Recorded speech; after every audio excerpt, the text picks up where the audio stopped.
Ngiyabonga sihlalo. Thina siyi-Democratic Alliance siyasithakasela isimemezelo sikaMangameli ohloniphekile sokuthi imali yesibonelelo sikahulumeni yokusiza abantu abahlaselwe indlala izokwelulwa nokuthi ezinye izibonelelo zizokwengezwa. Besingakuthakazela kakhulu uma izinhlelo zokucubungula nokukhokha izibonelelo zisebenza ngendlela engenakukhwabanisa futhi nangendlela ebonelela abantu abasekuhluphekeni okukhulu.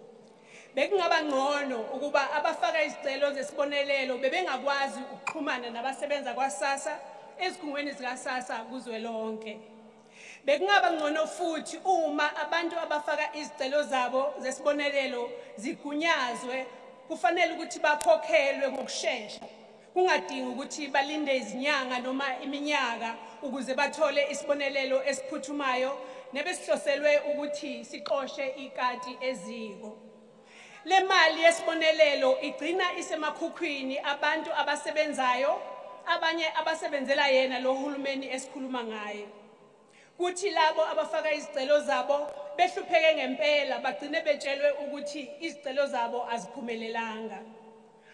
Well, House Chair, regarding the increase in other grant types, the announcement would provide much needed relief and hope to recipients of old age, disability and child grants if they did not have to wait for days or weeks before they received their promised grants. Somlomo sihlalo hloniphekile kusukela ngoNovember ka-2022 izigidi zezibonelelo azizange zikhokhwe ngesikhathi.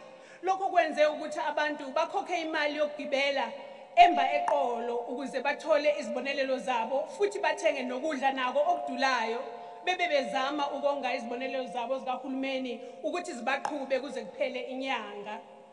In addition, a system that pays grants to non-eligible applicants while declining the unemployed makes it difficult to believe that the extensions and increases in grant budgets will make the difference it is meant to make. Between November 2022 and February 2023, hundreds of thousands, if not millions, of grant beneficiaries waited for long periods due to what we are now told are systems glitches. This, Honorable Chairperson, affects people who are already struggling, who cannot afford to struggle for another day, let alone battle on for weeks for unpaid grants. Even the most resilient that we've heard about today will break under these circumstances.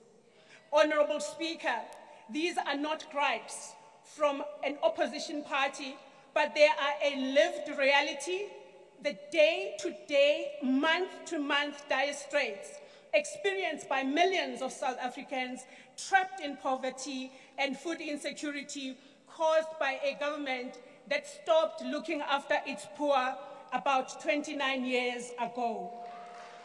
In a country buckling under 42 unemployment, where no less than 30.4 million people live below the upper poverty line, and where 27% of children are stunted, a phenomenon some are calling a slow violence of malnutrition, the Department of Social Development ought to be at the forefront of the fight against these ills.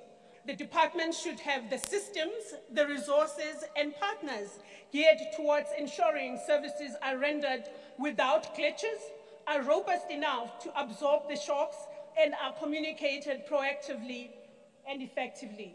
Sadly, what we see on the ground is the complete opposite.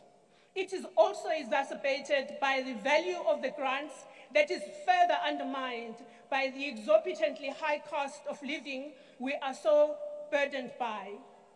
Well, according to the Pietermaritzburg Economic Justice and Dignity Group Affordability Index, a basic food basket to feed a household of 5 people currently sits at 4,228 Rand and 82 cents. This is a scandalous increase of 380 Rand and 33 cents from January 2022. That reduces any value that could have been gained by the increase. It is the time, Chairperson, that the ANC considers proposals and recommendations made by the Democratic Alliance in the spirit of working together for South Africa's poor and vulnerable populations.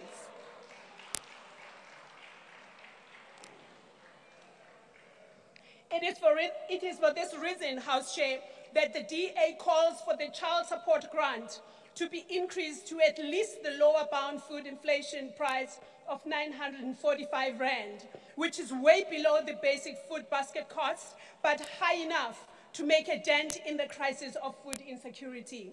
We have also responded with firm, well-thought-out proposals to tackle the high levels of poverty and food insecurity caused by the drought, and later the much-abused COVID-19 pandemic, the looting that took place in 2021, and the floods that affected many households, particularly in KwaZulu-Natal, the Eastern Cape, and the Northwest provinces.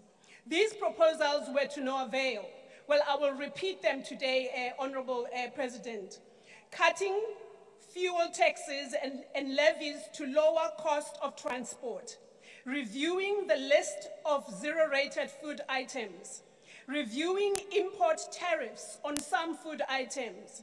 And lastly, but not leastly, providing a private title to all land reform beneficiaries on the state land and landholders on communal land.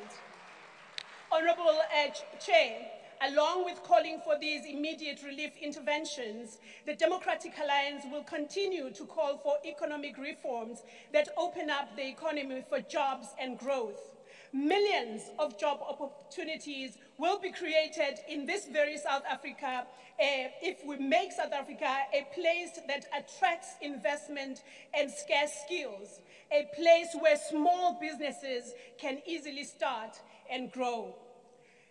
Sihlalo hloniphekile, i-Democratic Alliance iyakweseka ibuye igqugquzele ukuthi abantu bakithi besekwe ukuthola imisebenzi noma baqale amabhizinisi afufusayo. Sinesiqiniseko sokuthi lokhu kungabasiza ukuthi bamelane nezimo ezimazonzo ezifana nalezo uMzansi Afrika oke wabhekana nazo kule minyaka embalwa endlulile. The Democratic Alliance supports giving people a hand up, not a hand out. I thank you.